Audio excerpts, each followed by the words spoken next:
रहे थे गृह रक्षा मंत्री। अरे रक्षा मंत्री जी का पूरा भाषण आप अगर ध्यान से सुनते तो रक्षा मंत्री जी ने बताया कि हमारा कोई हानि नहीं हुआ, हमारा कोई जहाज नहीं गिरा। आप फिर पूछ रहे हैं कितना जहाज गिरा था, कितना जहाज गिरा था, कितना जहाज गिरा था। अरे भाई, तो इसलिए सारे उनके मिसाइल को ध्वस्त कर दिया, हवा में ध्वस्त कर देने का काम किया उन्होंने। और उसके बाद जब भारत ने जवाब देना शुरू किया तो पाकिस्तान की पूरी रडार सिस्टम और रक्षा प्रणाली पर हमला करके उसको लाहौर और गुजरांवाला में सारे सिस्टम को हमारे देश की सेनाओं ने ध्वस्त कर दिया। पाकिस्तान का पूरा रडार और रक्षा प्रणाली ध्वस्त हो गया। उनके कमांड और कंट्रोल को ध्वस्त कर देने का काम किया। और 11 एयरबेस को हमारे वायुसेना ने 11 एयरबेस को ध्वस्त कर देने का काम किया। यह हमारी उपलब्धि थी। आपको दिखा नहीं ऑपरेशन सिंदूर की उपलब्धि, आपको दिखेगा भी नहीं। लेकिन पाकिस्तान भी चालाकी कर रहा था। पाकिस्तान ने, आपने देखा होगा, पूरे देश ने देखा कि जब पूरा ऑपरेशन सिंदूर का चल रहा था तो पाकिस्तान अपने नागरिक विमान का भी परिचालन कर रहा था। और नागरिक विमान का परिचालन इसलिए कर रहा था कि अगर कहीं इंडिया ने एक भी नागरिक विमान को ध्वस्त किया तो उसमें विदेशी नागरिक भी होंगे, पैसेंजर। तो पूरे देश में हमारे देश की सेना ने और हमारे नेतृत्व ने उनकी इस चालाकी को समझा और एक भी नागरिक विमान पर खरोच नहीं आया। फिर भी हमने कमांड और कंट्रोल को समाप्त किया, उनके एयरबेस को समाप्त करने का काम हम लोगों ने किया। यह हमारी उपलब्धि थी ऑपरेशन सिंदूर की, यह हमारी उपलब्धि थी ऑपरेशन सिंदूर की। और आप बात कर रहे हैं क्यों रोक दिया, क्यों रोक दिया, क्यों रोक दिया। पहले ही बता दिया प्रधानमंत्री जी ने कि हमको युद्ध नहीं करना चाहते हैं, हम युद्ध नहीं करना चाहते। हमारी लड़ाई आतंकवाद के खिलाफ है और आतंकवादियों को और आतंकवाद का अगर प्रश्रय पाकिस्तान की धरती पर मिलेगा तो हम घुस के हमला करेंगे और आतंकवाद को समाप्त करेंगे। प्रधानमंत्री का नहीं था। इसलिए डायरेक्टर जनरल मिलिट्री ऑपरेशन और दोनों देश के डायरेक्टर जनरल मिलिट्री ऑपरेशन ने बैठ के यह तय किया और बैठ के यह तय करके कहा कि भाई हमको युद्ध रोकना है, युद्ध रोक दीजिए। पाकिस्तान घुटने के बल बैठ गया, सारा उनका एयरबेस ध्वस्त हो गया, रडार सिस्टम ध्वस्त हो गया, रक्षा प्रणाली ध्वस्त हो गया। उनको तो कुछ दिखाई ही नहीं पड़ रहा था कि कौन देश भारत से कौन जहाज किधर से आ रहा है और कहां हमला करके चला जा रहा है। तो अब उनके पास चारा क्या था, उन्होंने घुटना टेक दिया और घुटना टेकने के बाद सीज फायर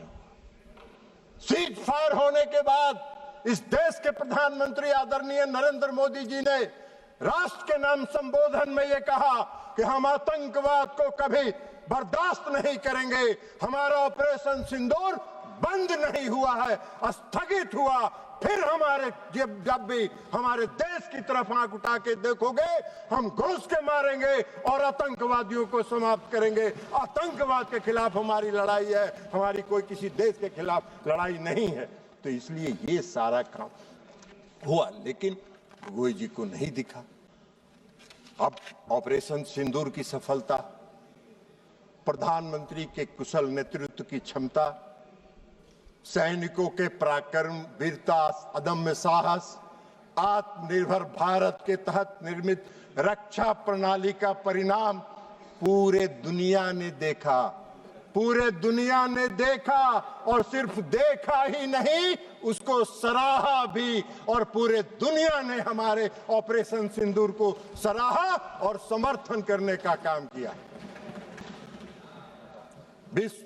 ऑपरेशन सिंदूर ने पूरे विश्व के सामने एक संदेश दिया, पूरे विश्व के सामने एक संदेश दिया ऑपरेशन सिंदूर ने कि भारत एक सशक्त देश है जो अपनी रक्षा करने में सक्षम है और अपनी देश की रक्षा करने के लिए वो पूरी तरह स्वतंत्र है। पूरे दुनिया ने भारत की ताकत को ऑपरेशन सिंदूर में देखा।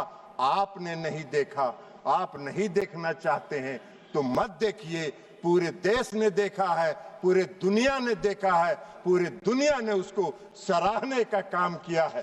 तो इसलिए अब आप बार बार कहते हैं कि भाई अमेरिका के राष्ट्रपति की बात, तो ये माननीय विदेश मंत्री जी यहाँ बैठे हुए हैं, इन्होंने प्रेस कॉन्फ्रेंस करके बता दिया, प्रेस कॉन्फ्रेंस करके बता दिया, प्रेस कॉन्फ्रेंस करके कह दिया कि कोई नहीं हुआ। पूरे देश ने देखा कि ब्रिक्स सम्मेलन में जो आदरणीय प्रधानमंत्री जी कनाडा गए थे, उन्होंने अमेरिकी राष्ट्रपति से जब बात की, उसको उन्होंने क्लेरिफाई कर दिया, यह भी पूरे देश में छपा। उसके बाद भी आपको नहीं है, तो आपका तो दूसरा है। पूरे देश ने जो देखा, लेकिन आप दुर्भाग्य है इस देश का, इस देश की विपक्षी पार्टियों को प्रधानमंत्री और ऑपरेशन सिंदूर की सफलता दिखाई नहीं पड़ती है, जिसको पूरे दुनिया ने देखा और विश्व में देखने का काम किया। आप बार बार कहते हैं प्रधानमंत्री जी बोलते नहीं हैं, प्रधानमंत्री जी बोलते नहीं हैं, प्रधानमंत्री जी को बोलना चाहिए। अरे प्रधानमंत्री जी बोलते नहीं हैं, प्रधानमंत्री जी बोलते नहीं हैं, प्रधानमंत्री जी एक्ट करते हैं और एक्ट करके अपनी ताकत दिखाते हैं। और ये एक्ट करके उन्होंने, चाहे वो सर्जिकल स्ट्राइक हो, एयर स्ट्राइक हो और ऑपरेशन सिंदूर हो, एक्ट करके उन्होंने पूरी दुनिया को दिखाया कि हम एक्ट करते हैं, बोलते नहीं हैं। ये आपका काम है, आपका काम है। इसलिए सभापति महोदय जी कि इनके जो विपक्षी पार्टियां हैं और खास करके जो मुख्य विपक्षी पार्टी है, उसका आदर्श गॉवेल्स के बारे में नहीं जानते हैं? गॉवेल्स जो जर्मनी के एक कहावत है, और गॉवेल्स का कहावत भी पढ़ के आपको सुना देते हैं सभापति महोदय। नहीं, गॉवेल्स का जो थ्योरी है, एक झूठ को बार बार बोलने से वह सच हो जाता है। यह एक प्रसिद्ध कहावत है, सुन लीजिए, लेकिन यह सच नहीं है। यह विचार जिसे गोवल की राजनीति या बड़ा झूठ कहा जाता है, ना कि प्रचार मंत्री जो उस पर विश्वास करे, यह ध्यान रखना महत्वपूर्ण है।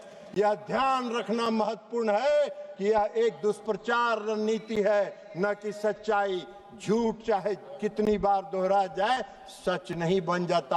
आप बार बार दोहराते हैं, अमेरिका के राष्ट्रपति के दबाव में इन्होंने बंद किया, अमेरिका के राष्ट्रपति के दबाव में बंद किया। क्यों बंद किया? ये बार बार झूठ आपके बोलने से सच नहीं होगा। सच यही है कि भारत किसी के दबाव में नहीं आता है, भारत अपना निर्णय स्वयं करता है और भारत उसमें सक्षम है अपना निर्णय स्वयं करने में। तो